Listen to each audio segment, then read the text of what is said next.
Sziasztok! Megnézzük, hogy mi újság az ikerlángoknál, mi a helyzet az ő kapcsolatukban, hogyan érzik magukat, hol tart a kapcsolatuk dinamikája, szóval mit lehet róluk tudni. Úgyhogy neki is látunk. Az én véleményem szerint, az én tudásom szerint egy ikerláng az egy férfi és egy nő kapcsolata, kizárólag, mindig, és az ő találkozásuk az nem arról szól, hogy az emberi létezésükben boldogan éljenek, amíg meg nem halnak, hanem elsődleges feladatuk az életfeladat, illetve sors feladatuknak a beteljesítése, erre emlékeztetik egymást, ebben segítik egymást, és ennek első lépése a teremtőben vetett hitnek a maximális megélése, és ezen keresztül visz az útjuk. És azért van egy olyan sejtésem, mert még ezen kívül is van még egyéb, amit én gondolok erről, de van egy olyan sejtésem, hogyha megfelelő ütemben, jó ütemben haladnak, akkor akár lehetséges a kapcsolódás is, tehát nem kizárt, csak nem az az elsődleges cél. Tehát én azt gondolom, hogy erre azért van lehetőség. Tehát majd meglátjuk. Most nagyon sokan vannak, akiket így látok, vagy a látókörömben van is, ahol tudom nézni a különböző szakaszokat, úgyhogy most megnézzük, hogy az energiák, ami itt most megjelennek, azok mit mutatnak erről a kapcsolatról, úgyhogy kezdünk is. Ezt azért mondom el, mert gyakran kérdezik a kommentben is, meg máshol is, úgyhogy így én így próbálom tisztázni a videó elején, hogy utána ne legyen ebből probléma. Tehát a kérdés az, hogy mit lehet tudni erről az ikerláng kapcsolatról. Mit mutatnak a lapok róluk, vagyis erről a kapcsolatról. Hogyan vannak ők, hol tartanak, hogyan élik meg ezt a kapcsolatot. Ez a kérdés.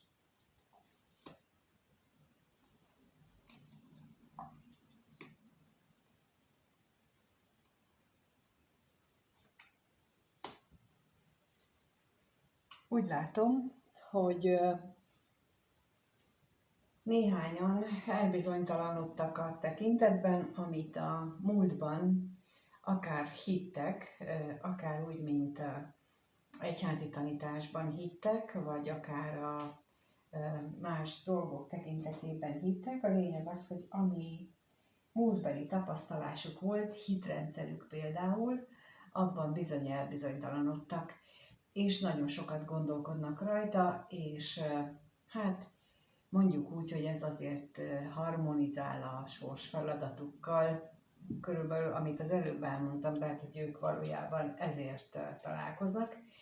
És itt ez a bizonytalanság, a hitrendszerüknek a megkérdőjelezése, ez egy nagyon-nagyon jó lépés a fejlődés irányába. Én úgy gondolom, de akkor megnézzük, hogy a bíróra még mit kapunk.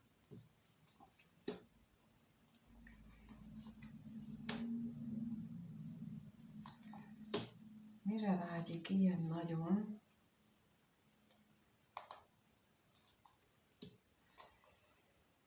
Úgy látszik, hogy a női fél, ő benne nagyon erősek a vágyak, nagyon erős benne a megnyilvánulásra vonatkozó igény, és reményei is ebbe az irányba mutatnak. És akkor a gondolatra is kérnék szépen.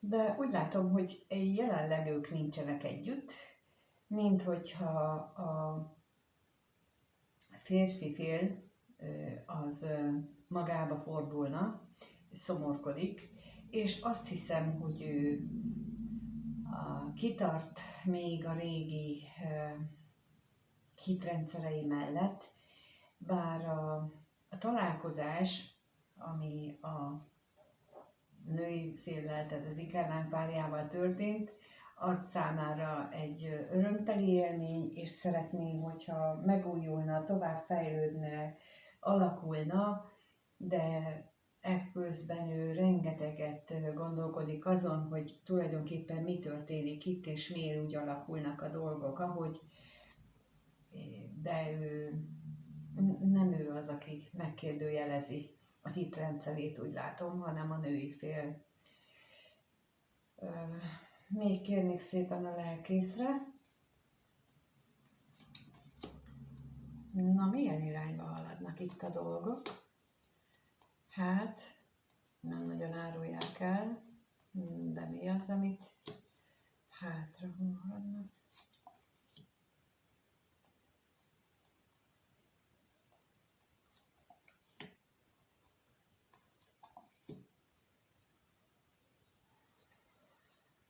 Lehetséges, hogy itt a problémák a hátterében egy meglévő vagy két meglévő kapcsolat áll, és azok a kapcsolatok, már mind a két félnek van esetleg saját meglévő kapcsolata, és ennek a kapcsolatnak és a problémáknak a hátterében ezeknek a kapcsolatnak a feloldása, megoldása van, amit jó lenne, hogyha sikerülné nekik megugrani. Nem feltétlen azt jelenti, hogy ott kell hagyni a kapcsolatot, viszont vannak olyan feladataik mindegyikének a saját kapcsolatában, hogy megtanuljon benne például felelősséget vállalni. Nagyon gyakran lehet látni például a gyermekekkel kapcsolatosan, hogy nem csak a fiataloknál, hanem a vagy hát az idősebbeknél is, hogy a gyermek megszületésével úgy gondolják, hogy etetjük meg,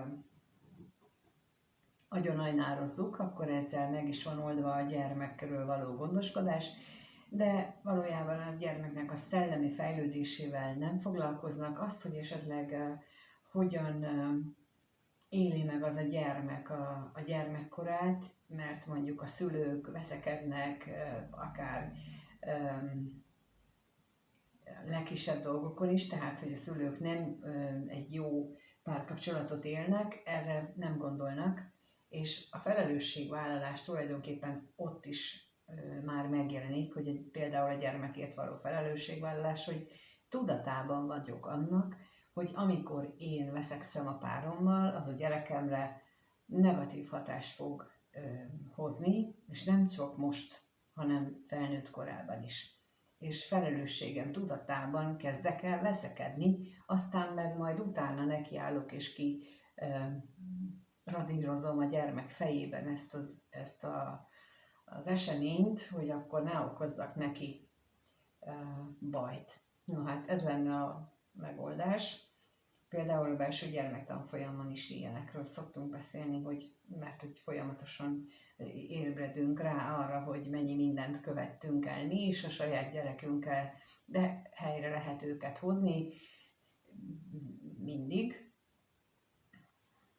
amíg élünk. Úgyhogy itt egy ilyen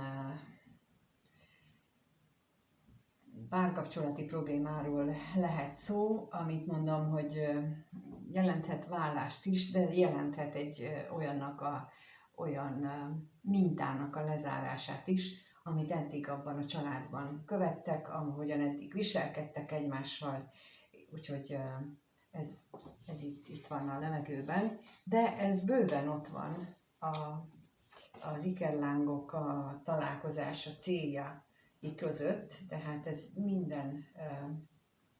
mindenképpen gyakori cél az ő esetükben, hogy egyik vagy mindkét félnek a felelősségvállalást, főleg családon belül, vagy párkapcsolaton belül, vagy maga érdekében be kell vállalni. Úgyhogy, vagyis hogy az lenne a feladata, és akkor ezért találkoznak, hogy akkor így mutatnak egymásnak tükröt, és segítik egymást. De megnézzük akkor, hogy egyébként ők mit gondolnak egymásról. Mit gondolnak egymásról ezek az ikerláng pár tagjai? Kettőt kérnék szépen először. A férfi mit gondol a nőről? Erre vagyok kíváncsi, a férfi mit gondol a nőről, és a nő mit gondol a férfiről.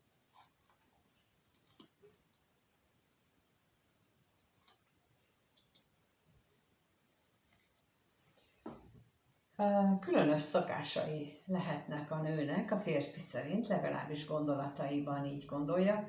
Lehetséges, hogy nagyon eltérő világban éltek eddig ők, vagy élnek még mindig. Nagyon különböző a szokásrendszerük, a hitrendszerük, a családi hátterük, és így akár az is lehet, hogy emiatt furcsálja a férfi a nőnek a szokásrendszerét, és akkor az örvendezésre kérnék szépen még pluszba, hogy erről mit tudhatunk meg.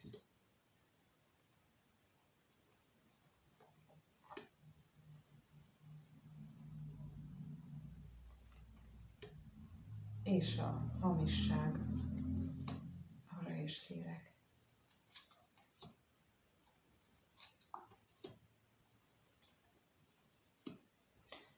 Úgy látom, hogy itt arra is gondol a nővel kapcsolatosan a férfi, hogy a dolgoknak a lezárása, illetve a megváltozása, a körülmények megváltozása az ő számára az ilyen nagyon nehéz. Nagyon nehéz például a szokásait megváltoztatni, abból kilépni és új szokásokat felvenni,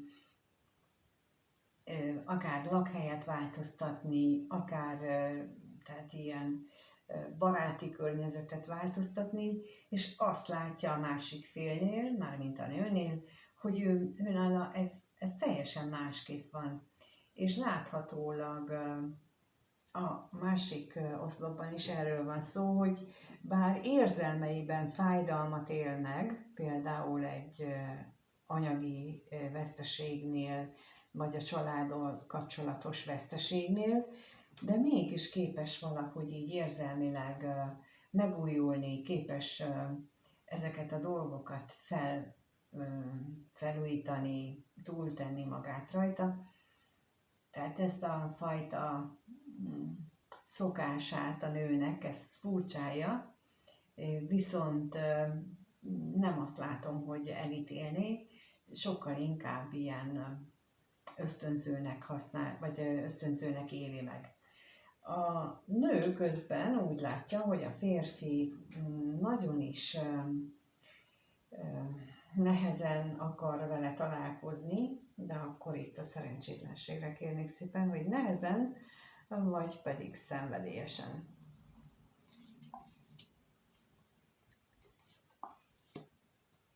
Hát jól érzékeltem, hogy inkább itt a nehezen akar találkozni, ígérgeti a találkozást, és aztán meggondolja magát, és akkor a látogatásra is kérek.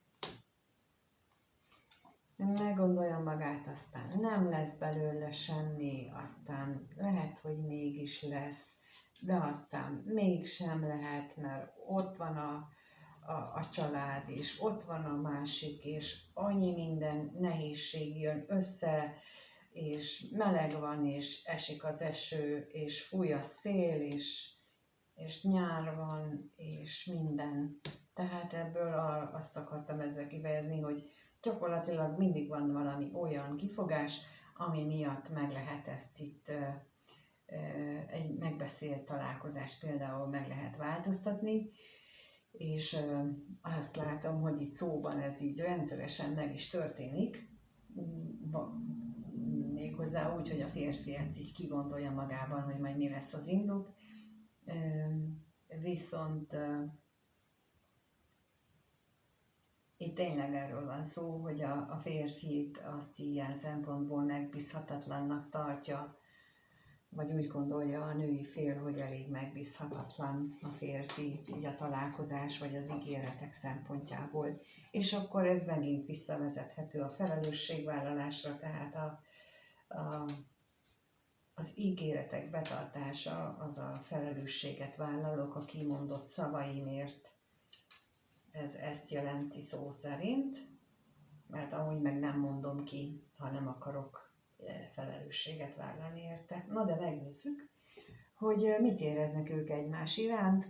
Kettőt kérnék szépen először a férfi részéről, hogy hogyan érez a női ikerláng iránt, milyen érzések vannak benne a nő iránt, és a nő milyen érzésekkel van a férfi iránt.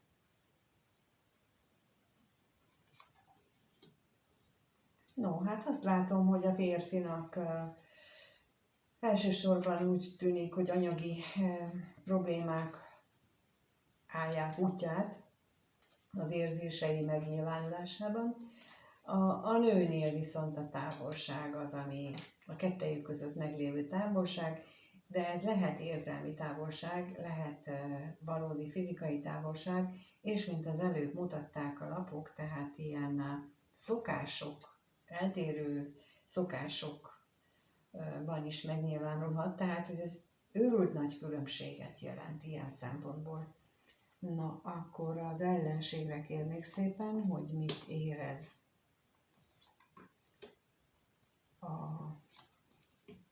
a férfi, és a kevés pénzre is kérek.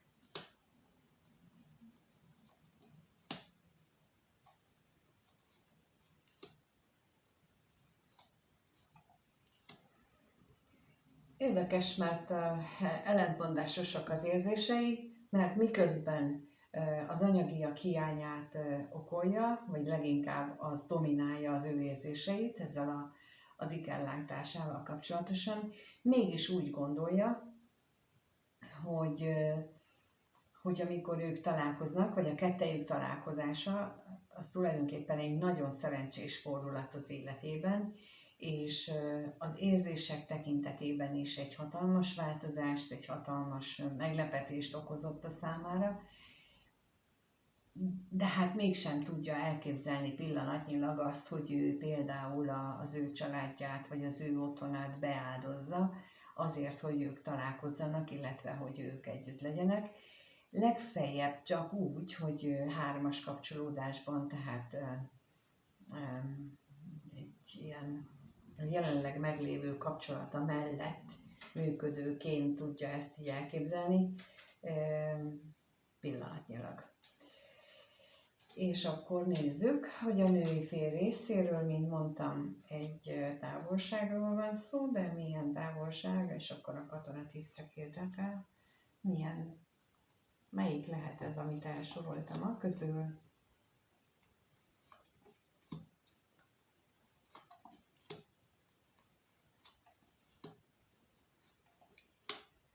És a gondolatok.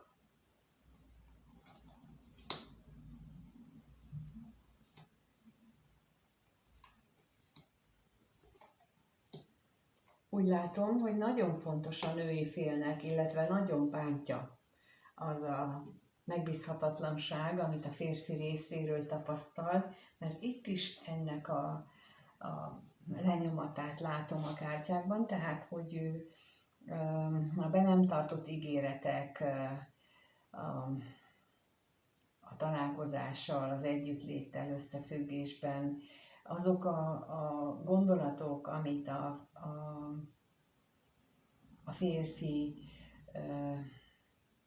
csinál, tehát a férfi részéről megjelennek, tehát hogy például az, hogy mindig rosszra gondol, mindig a veszteségre gondol, mindig arra gondol, hogy milyen rossz sül ki belőle, és ez így megnehezítik a női félnek a szeretetérzését, bár azért ott van ilyen nagyon stabilan a múltra visszavezethetően benne ez a nagyon mély, tiszta érzés, és pontosan ez a bizalmatlanság, ez időről időre megkérdőjeleződik benne, hogy most akkor kitartson még emellett a férfi mellett, vagy ne tartson ki, vagy most akkor ezt hogy kezelje egyáltalán, ezt a bizonytalanságot, ezt a megbízhatatlanságot, ezt most tartsa ki, vagy ne tartsa ki mellette. És akkor én erre, nekem az a véleményem, hogy nem tudunk megmenteni senkit sem, csak magunkat. Úgyhogy ha azért akarunk kitartani valaki mellett, hogy majd mi segítünk neki, nem tudunk. Nem tudunk segíteni, csak magunkon tudunk segíteni, és az ikerlán kapcsolódásnál a lényeg, hogy ők nagyon erős energetikai kötelékkel vannak összekapcsolva, úgyhogy amit a női fél megél, azt tulajdonképpen a férfi ugyanúgy, kvázi ugyanúgy megéli, és így tudunk rajta segíteni, hogy valahol belülről kapja meg az információkat, és hiszi el, hogy azok a saját gondolatai, mert hogy ugyanazon a problémán dolgoznak, tehát itt ez a lényeg, hogy mind a kettőjüknek ugyanaz a problémájuk, és ezen dolgoznak, és akkor amit az egyik megtanul, azt a másik is föl tudja használni, tulajdonképpen erről van szó, és így lehet őt. De azzal, hogy azért kitartok mellette, hogy majd én segítek neki, azzal biztosan nem segíte, mert hogy akkor nem ösztönzi a másik szemét arra, hogy befelé figyeljen, hanem majd jön kívülről. Na, akkor megnézzük, hogy hogyan alakul a kapcsolatuk. Ezek után, amit láttunk, hogyan alakulnak az ő kapcsolatok, mit lehet tudni a következő 1-2 hétben, hogyan alakul ez a kapcsolat. Úgy látom, hogy még mindig nincsen arra lehetőség, hogy nagyon találkozzanak, még mindig nem fejlődtek eleget ahhoz, hogy hát úgymond az égiek összeengedjék, mert itt középen jelenik meg most az égi irányításnak alapja tulajdonképpen, és még hogyha lesz is bennük csata, belső csata, hogy jó lenne találkozni, menni ide-oda, csinálni valamit, úgy látom, hogy azért nem mindenkinél fogják ezt megengedni föntről, hogy legyen találkozás, és akkor a tolvajra kérnék szépen, hogy mi az, amit itt, tehát hogy hátra kellene hagyni ezeket a vitákat, vagy belső küzdelmeket, kitartani az értékrendszerek mellett, Bosszus Endre is kérek,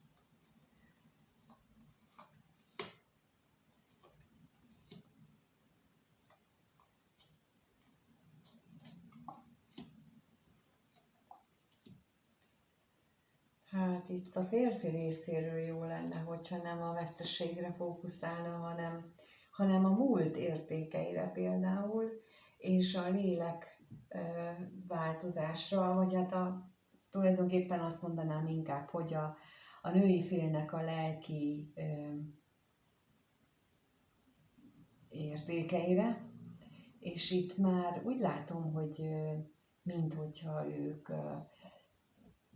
kezdenének egymás felé fordulni, és nem külön-külön irányba akarnak haladni.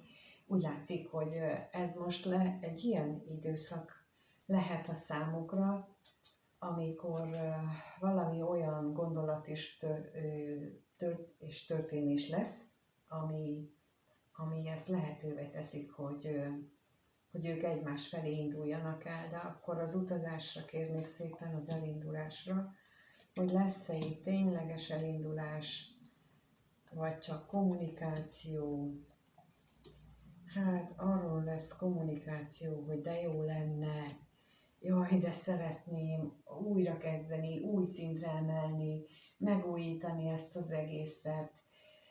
És akkor a katonatisztre kérnék szépen.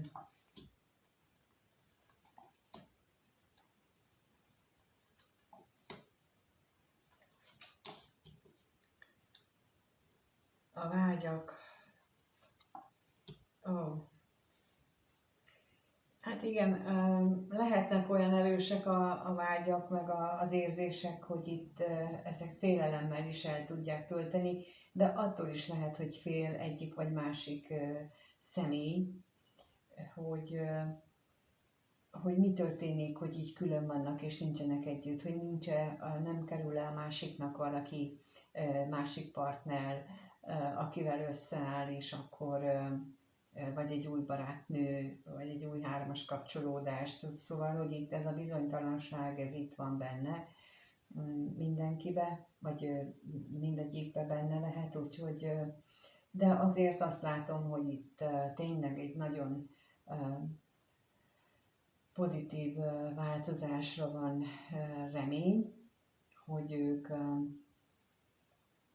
egymás felé fordulnak végre. Az ikerlángokról most ennyit látok a következő időszakra. Köszönöm szépen, hogy itt vagytok és megnéztétek a videót. Aki így az ikerlánggal kapcsolatosan, illetve ezzel az úttal kapcsolatban érdeklődik, azt nyugodtan tud a személyes kontakton, elérhetőségen keresni, a leírásban megtaláljátok, ott tudunk személyes kirakást is, és beszélni is tudunk erről, hogyha különleges a kapcsolódásotok, mert nem tudjátok elengedni egymást, mert tengernyi specifikája van ennek, specifikuma van ennek a kapcsolódásnak, az akkor is nyugodtan tudtok keresni, és akkor ezt át tudjuk beszélni. De köszönöm, ha megírjátok a kommentbe azt, hogy nektek van-e ilyen kapcsolatotok, mit kezdtek vele, hogyan tudjátok megélni.